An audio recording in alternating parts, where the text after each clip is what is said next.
অর্জুন, অর্জুন কি হয়েছে তোমার?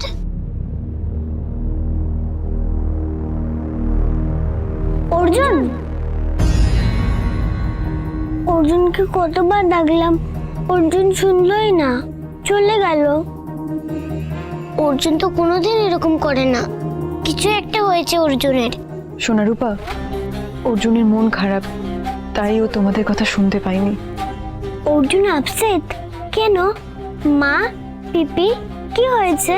দাঁড়াও, আমি এক্ষুনি যাচ্ছি, অর্জুনের মন ভালো করে দিয়ে আসছি। না রূপা, মন খারাপ হলে মানুষ একটু একা থাকতে চায়, তাই অর্জুনকে এখন একটু একা থাকতে দাও।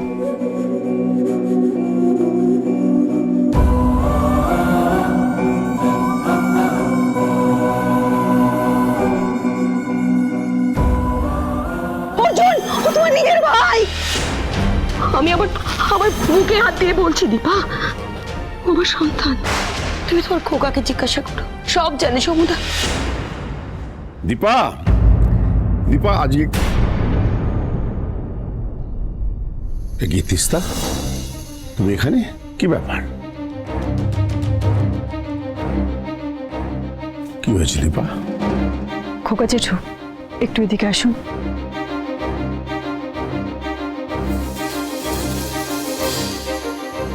আপনার সাথে আমার কিছু কথা আছে।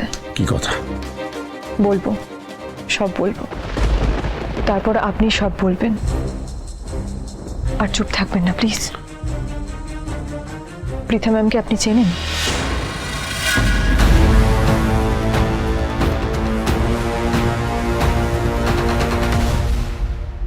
অর্জুন, অর্জুন, দরজা খোলো।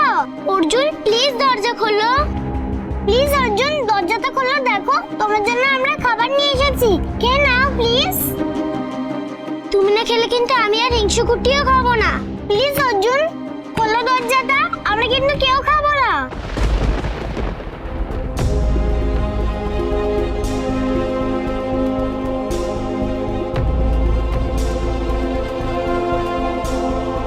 খোকা, এইটুকু সময়ের মধ্যে নিজে কি হাল করেছিস?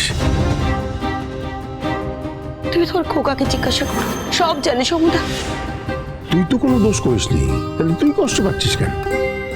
তুমি তো সব জানতে খোকা, এই পৃথা চক্রবর্তী আমার মা, তুমি তো প্রথম দিন থেকেই জানতে। আমাদের তিনটে শিশুকে ফেলে যিনি চলে গেছিলেন, তিনি এই ডান্সার পৃথা চক্রবর্তী। তাহলে আমার কাছ থেকে লুকোলে কেন বলো? ভুল করেছি, আমি ভুল করেছি। তার মানে উনি যা যা বললেন সব সত্যি।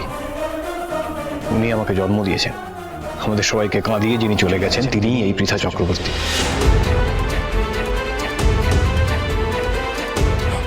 আমার নিজের মায়ের মুখটাও মনে নেই, বাড়িতে কোনোদিন কোনো ছবি ছিল না, তোমরা ইচ্ছে করেই রাখোনি। চেয়েছিলে একজন ঠগ, প্রতারক, ডিসিভারকে কেউ যাতে মনে না রাখে, কিন্তু সেটা করতে গিয়ে তুমি এটা কি করলে খোকা? প্রথম থেকে আমাকে সাবধান করলে না কেন? তুমি তো জানতে, আমাকে বলনি কেন? উত্তর দাও, কেন কেন বলনি খোকা? অর্জুনদা প্লিজ, অর্জুনদা। রূপা জানে তোমার মন খারাপ অর্জুন, তুমি কেঁদো না অর্জুন, আমাদের কষ্ট হয়। আচ্ছা, রূপা অনেকক্ষণ খাবার নিয়ে বসে আছে, এবার রূপারা তোমাকে খাইয়ে দেবে। ইয়েস, আমি আর পাতামি মিলে তোমাকে খাইয়ে দেব। নাও এবার বসো তুমি, এসো এসো বসো।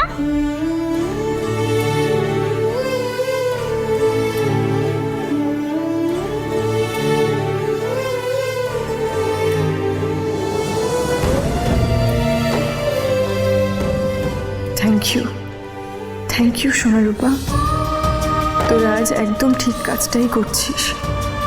তোদের মা চেয়েও যে কাজটা করতে পারেনি সেটা তোরা করলি। মানুষটার ক্ষত জায়গাটায় হাত বুলিয়ে দিয়ে তোরা একটু শান্তি পাকো। ছোটদা,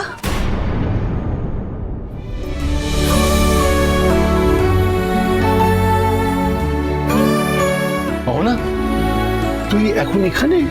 আমি সব শুনেছি ছোটদা, সব। তাই তো আর নিজেকে ধরে রাখতে পারলাম না। মা কোথায়? মা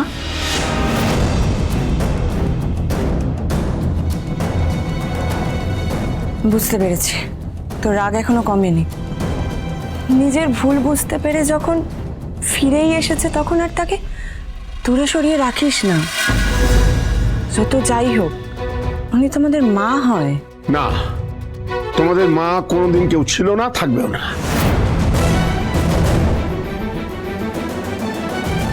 ওকে তোমাদের মা বলে মানতে হবে না। কেন সমুদা?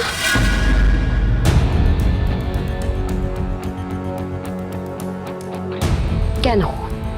কেন মানে? তুমি জানো না? হ্যাঁ জানি, খুব ভালো করে জানি, তাই বলছি। তুমি ওদের এই কথাগুলো বলছো কারণ ওদের মা ওদের ছেড়ে চলে গিয়েছিল, তাই? এটা তুমি কি ওদের বলেছো যে ওদের মা কেন ওদের ছেড়ে চলে গিয়েছিল? স্বামীর অত্যাচারে অতিষ্ঠ হয়ে একটা মেয়ে বাঁচার জন্য চলে গিয়েছিল।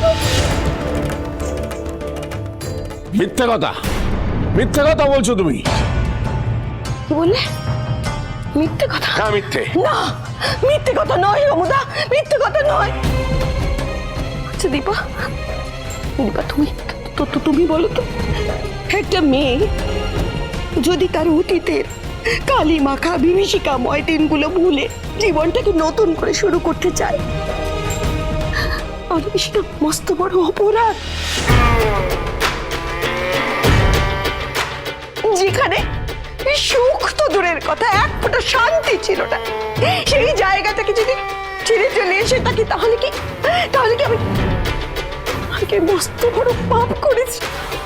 কোনোদিন কি কোনো মেয়ে ভালোভাবে বাঁচার জন্য শ্বশুর বাড়ি ছেড়ে চলে যায়নি? নতুন করে জীবন শুরু করেনি? করা যায় না? দীপা, দীপা তুমি বলো, একটা মানুষ কি নতুন করে জীবন শুরু করতে পারে না? বা তুমি তো নিজেও তাই করেছো। তাহলে তুমি বলো, আমি কি কোনো অন্যায় করেছি?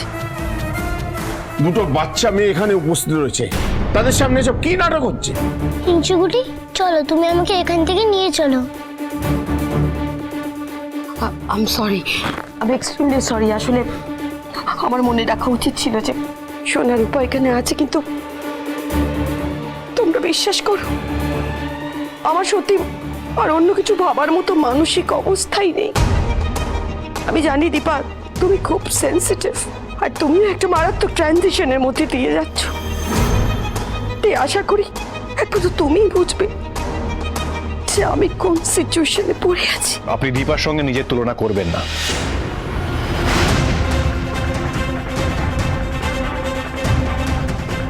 আপনি কেন কথা বাড়াচ্ছিস? এই যে সমুদ্র প্লিজ, আজ আমার একটু কথা বলতে দাও। দীপা, টাকা চাইলে কোনোদিন তোমার মুখের উপর ছুড়ে দিয়েছেন তোমার এক্স হাজবেন্ড?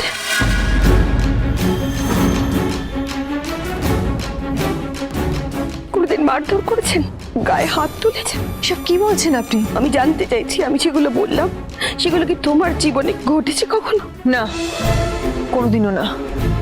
তবে গায়ে হাত তোলাটাই তো সব নয়, কথা দিয়েও তো ফালা করা যায়। কথার ধার তো কিছু কম নয়।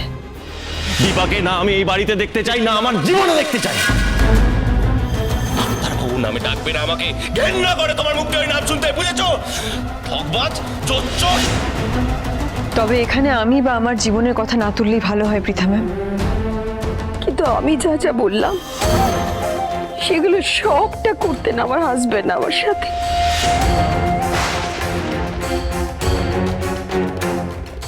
শারীরিক, মানসিক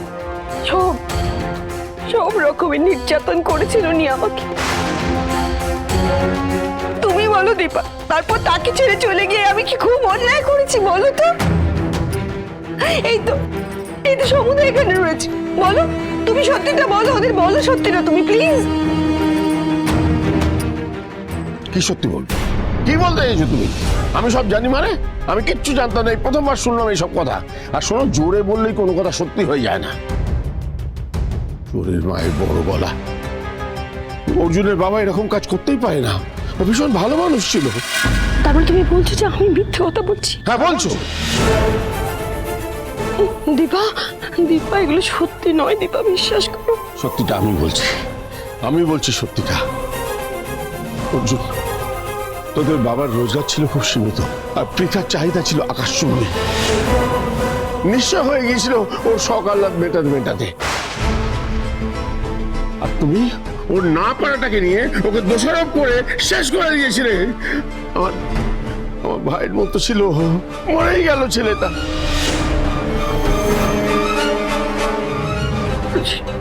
সেটা তুমি বলবেই সমুদা। তোমার কাছের মানুষ, তোমার আপনজন, তোমার ভাইয়ের মতো। কিন্তু একজন স্বামী স্ত্রীর বেডরুমের মধ্যে কি হচ্ছে সেটা কোনো তৃতীয় ব্যক্তির জানার কথা নয় সমুদা। তবু আমি জানতাম যে তুমি একজন বিচক্ষণ মানুষ, তুমি হয়তো কিছুটা আঁচ করতে পারো। তাই আমি ভেবেছিলাম তুমি জানতে, হয়তো বা জানো আজ এড়িয়ে যাচ্ছ। সত্যি এতটা আমি ভাবতে পারিনি সমুদা। দীপা, দীপা প্লিজ, তুমি অন্য সব কথা বাদ দিয়ে একটা মেয়ে হয়ে আমাকে জাজ করো দীপা। তুমি বলো দীপা, আমি কি মস্ত বড় অন্যায় করেছি? অনুরাগের ছোঁয়া